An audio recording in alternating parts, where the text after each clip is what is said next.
After the Snow on Revenge of the 80s Radio from Modern English's album of the same name. Modern English is touring this year, and it'll be a special series of concerts. We'll discuss that. Why are we discussing that? They're also soon going to release a new album. With me to talk about all of that is the band's lead singer, Robbie Grey. Welcome to Revenge of the 80s, Robbie. Well, thanks very much, Chris. Looking forward to it. After the Snow was the album that spawned your international hit, I Melt With You. It was in the movie Valley Girl. But the funny thing about that track, it was a number 70 hit in the U.S. Well, 78, I believe. Yeah. It became one of the rare tracks that did not chart high originally. It became a timeless classic. Somewhere along the line was redone by you, the same band, and charted, yet the original still remained immortal. Interesting history. Yeah, it's a song that pays our bills. Let's put it that way. It's been covered by so many bands, and it's a worldwide hit now. Not so much just a sort of American or a European hit. We played the Philippines 2 years ago, and it's a massive song over there as well. It's just known all over the world, so it's fantastic for us. It's nice to have a song that even young people will sing along to. Yeah, I mean, it's really good because, like I say, it helps us financially, really. We don't have to worry too much about finances. So we can kind of do a lot of the music that we want to do on the back of, receiving royalties for Melt With You. It's been used in, Burger King adverts, car adverts, T-Mobile adverts for mobile phones. You name it. It's been used for a lot of things. And if you go onto YouTube, you can see so many different versions of it, including, harp versions, classical versions. It's amazing the longevity that song seems to have. It was kind of an instant success for you and the band. Yeah, it was, it's something we didn't know was going to happen. We were recording After the Snow with Hugh Jones, the producer, in Wales, in Great Britain, and we were getting feedback that, this song, I Melt With You, was kind of being played on import in America. It wasn't even released at that point. It was just getting played by radio stations on import. So it was just a crazy thing. It was like wildfire. A few radio stations played it, then a few more played it, and then it just became crazy, And then by the time we'd recorded the video for the MTV video for I Melt With You, which was very cheaply made, it was made for about $2,000, and became one of the kind of most played videos on MTV that year. So, I mean, it was kind of taking off for us at that point. That was like 1982, 83. It was a kind of crazy time for us because we weren't expecting that. I mean, in Europe, we were more of an underground art band where, it's a bit more intellectual sort of music, I suppose you'd call it. But in America, we broke commercially very big. $2,000? Well, that just goes to prove you don't have to spend tens of thousands on a big-time ZTT video. No, I mean, I helped carry the props in. I mean, it was done very, very cheaply. I mean, it was all new back then. Video was just breaking, and all that sort of stuff. So people were doing things on the fly, on the cheap. I think all those videos from the English bands, especially back then, were all kind of done. They weren't very expensive in that first year on MTV. I mean, it was an exciting time. In the early 80s, and even these days, the do-it-yourself type bands have been really big. They managed to get these huge cult followings, and sometimes they just push through doing what they do. Yeah, I think the whole kind of, digital explosion where you don't have to have thousands and thousands of pounds to go into a studio. You can kind of record at home. We've been doing a lot of that with our latest album. We've got a recording studio in an art gallery, but we've recorded it all into Logic, which is a music program. You don't need to go into expensive studios anymore. So a lot of the newer bands can do it that way by saving money and just, doing it all themselves, and then putting it all online on YouTube, having their own websites. It's a bit kind of DIY culture, a bit like it was in the early 80s in a way with the small independent record companies. Now, I'll have to interject here because I must tell you, changing the band's name from The Lepers to Modern English was quite the savvy business move. Yeah, that was the drummer's idea, actually. Richard Brown, he said, what about Broken English, which was a Marianne Faithfull album at the time, if you remember. And we all sort of ummed and ahed, and then we just thought, what about Modern English? We're doing something very modern. We're English. it certainly helped for our popularity in America, I think, the name Modern English. I want to get back to the song for just one more little bit here. I Melt With You is an iconic romantic song, and people played at their weddings, and they love to sing it or dance to it with their girlfriends. But the fact is, it was actually set to be about a couple having relations while nuclear bombs were going off. Yeah, I mean, it was a Cold War period, if you remember, and I mean, you know, London was sort of black and white. There wasn't much money. I mean, there was this whole thing between America, I think, going back all those years, it was Reagan and I think it was Gorbachev at the time, and there was, you know, it wasn't, you didn't have good relations with the Russians, and there was all this worry that, you know, someone was going to send over a nuclear bomb and then someone was going to send one back and then the whole world would get annihilated. So my vision was that these people are making love, you know, just as the bomb drops, and it's the last thing they get the chance to do. I thought it was quite romantic. Robbie Grey is with me on Revenge of the 80s Radio. That's a good point. Britain was our strongest ally during the Cold War with Russia. We all grew up on this end worried about the possibility of a nuclear fight between the U.S. and USSR here in the States. But what was it like for you in Britain, being directly in the middle of it? And I mean both physically and metaphorically. Well, it's kind of, you know, Margaret Thatcher was our Prime Minister at the time. She's not a woman or a leader that I particularly have any fond memories of at all. She wasn't a good person in my book, but she was strong. That was the thing about her. And she was very much, hand in hand with Ronald Reagan, who was your Prime Minister at the time. And I suppose being in the middle of it, you know, that their relationship was always on our television sets. So we knew that, the strength of the two countries would kind of see us through, I suppose. Now, before we move on to the new music, because I really want to talk about the upcoming album, an interesting fact about Modern English that maybe your fans might not know. You all were learning your instruments as you went along in the early days. Yeah, it was punk rock. Punk rock is why Modern English, or the Lepers, changed the name to Modern English. That's why we started it. You know, before punk rock, music was what other people did. After punk rock, everyone was making music, and we were one of those bands. All the bands back then, U2, you name them, Simple Minds, all these bands came out after punk rock.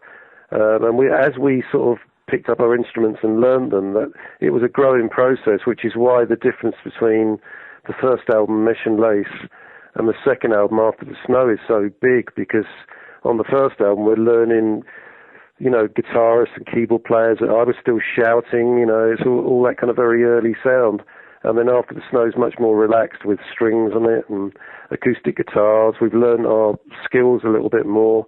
I'm not shouting anymore. I'm actually singing more, which is, the Hugh Jones, the producer, really helped me with that. Robbie Grey from Modern English is with me on Revenge of the 80s Radio. Now, the mainstream American audience did miss out on a lot of Modern English's music, aside from I Melt With You and maybe the occasional hit that snuck through, like Hands Across the Sea. Like you mentioned, the album sounded very different each time.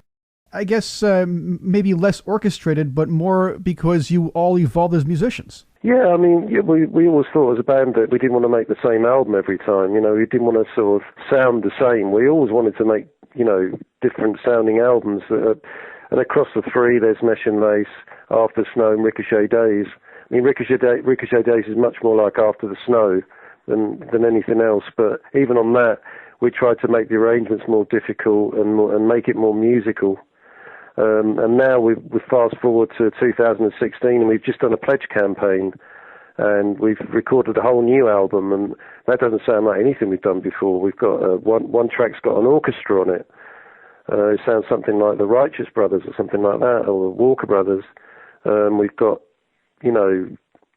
very, very different this album's going to be. I'm really looking forward to people hearing it. It should be out sometime later in the year, I would have thought. Let's talk about the new album. Back in 2010, you released Soundtrack, which featured some music from, some of the years you had stuff on the shelf. Talk about some of the tracks here, because you just said one has an orchestra, a couple have different sounds or feels to it. Tell us about what your fans might expect to hear with this upcoming album. Well, what's interesting about the album is that we've got this little studio, as I said, in this art gallery. And this art gallery's got a big open space, which has got its own kind of sound to it. So we recorded a lot of things live in there.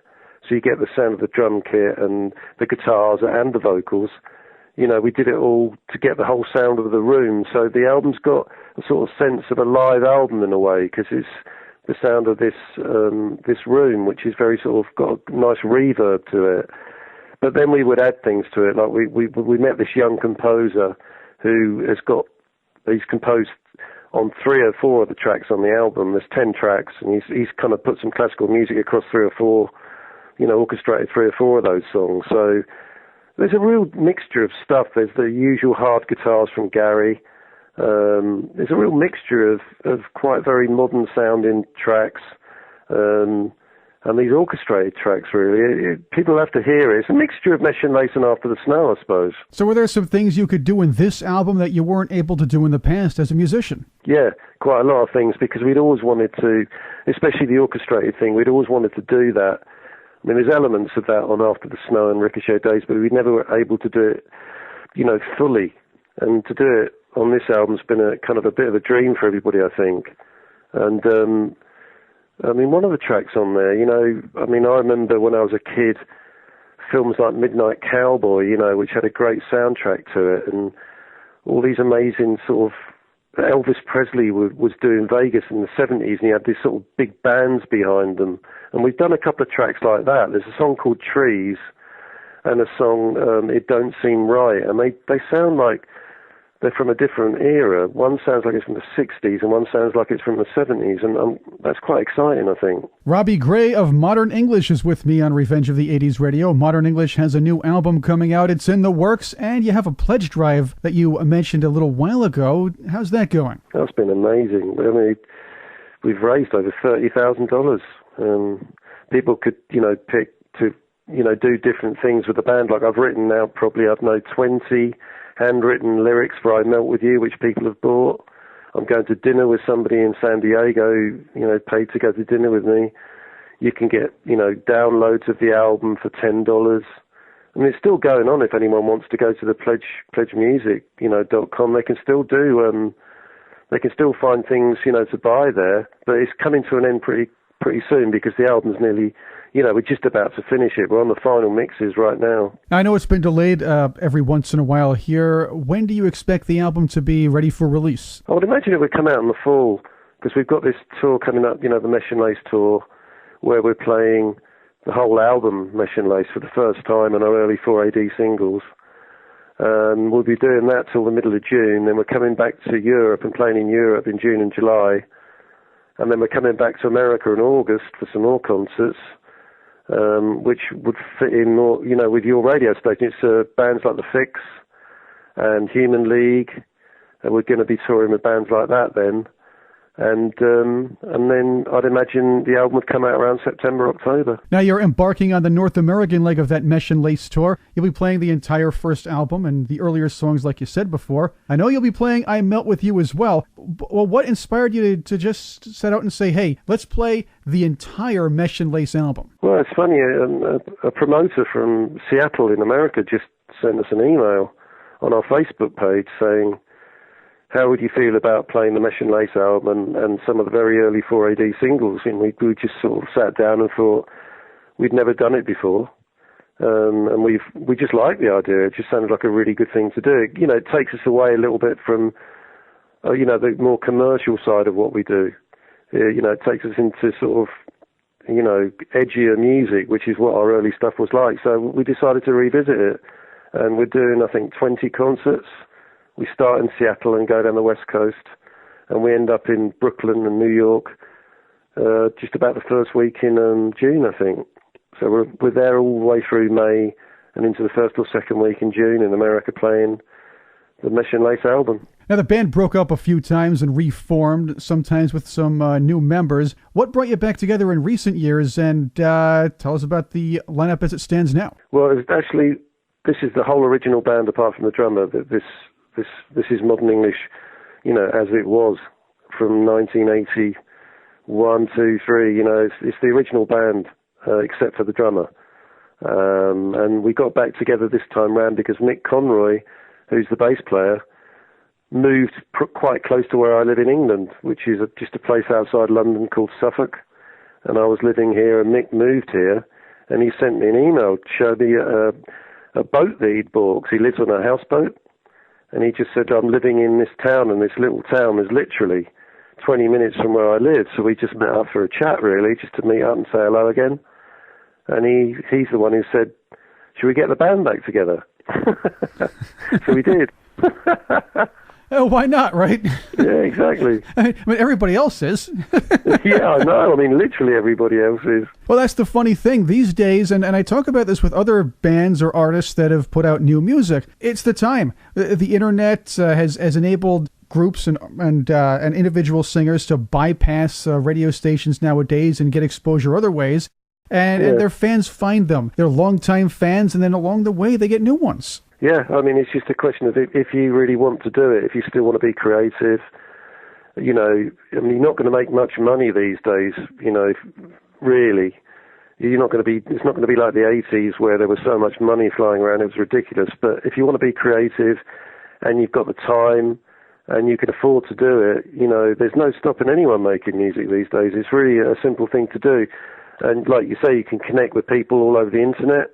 I mean, these people who put the Mesh and Lace tour on, they just sent us an email. That would never have happened 20, 30 years ago. Just no one would have been able to contact us. So that's pretty amazing, I think. And, of course, all this brings more people into you when you go on the road. Yeah. And, you know, and also things like having a Facebook page and Twitter, which I don't do. But Mick Conroy, our bass player, does a lot of that stuff. He's more switched on to all the sort of modern media stuff. I mean, it opens up doors and people can connect directly with you, which is a really good thing. Modern English is on Facebook, and your official band website is modernenglish.me. That's modernenglish.me.